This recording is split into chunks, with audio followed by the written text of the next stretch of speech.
Je comptais déjà vous faire cette vidéo il y a quelques jours suite à sa prestation durant les Flammes. J'avais vraiment envie de vous faire une analyse du show qu'il vous avait transmis, du show qu'il vous avait donné.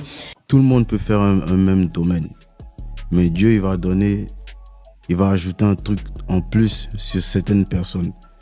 Et puis là, aujourd'hui, je suis tombée sur l'interview qu'il a eue de la part de l'équipe de CKO, Balou et Chris Iconic. Bravo d'ailleurs à l'équipe, parce que vraiment, j'ai senti qu'ils l'ont interviewé avec beaucoup d'intelligence et d'humanité. Imra s'est senti à l'aise et absolument pas jugé. C'est la raison pour laquelle il nous a transmis comme ça une interview et des confidences à cœur totalement ouvert. C'est le moment. Première chose à savoir, c'est que comme tout grand artiste, Imra connaît le pouvoir de l'astrologie et il maîtrise les rouages de son signe astrologique. Ça lui permet à la fois de se canaliser, mais également de se transcender et de s'aligner. Regardez ce qu'il dit. Passionné par tout ce qui est dessin. Ah, tu connais, je suis un Gémeaux. Donc tout ce qui est... ouais.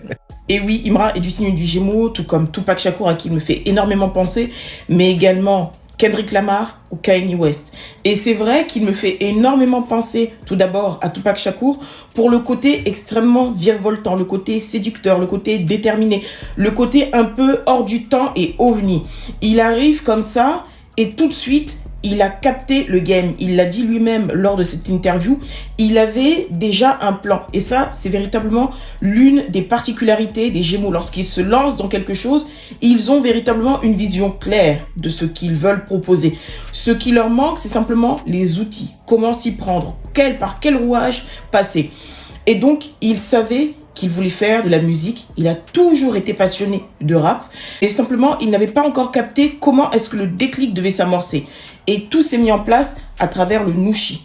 Le premier code, c'est le Nushi.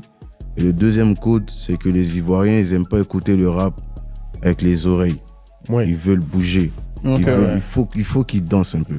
Okay. Le Nushi, cet argot ivoirien qui permet à toutes les classes sociales de se comprendre, aussi bien celles de la rue que les populations un peu plus aisées. Imra, en tant que Gémeaux, a également un sens pointu du détail. Je dis ça à cause, encore une fois, de sa prestation durant les Flammes, durant laquelle il a rendu une image discret mais poignant à Didier Arafat à travers la moto qui apparaissait à la fin. Il ne s'est d'ailleurs pas caché à ce sujet durant l'interview avec CKO, puisqu'il a expliqué que pour lui, Didier Arafat était véritablement une source d'inspiration. Arafat lui-même, je l'ai connu personnellement et pour moi c'est une énergie spirituelle. Quand on s'est vu pour la première fois, à la fin de la soirée, il m'a remis 4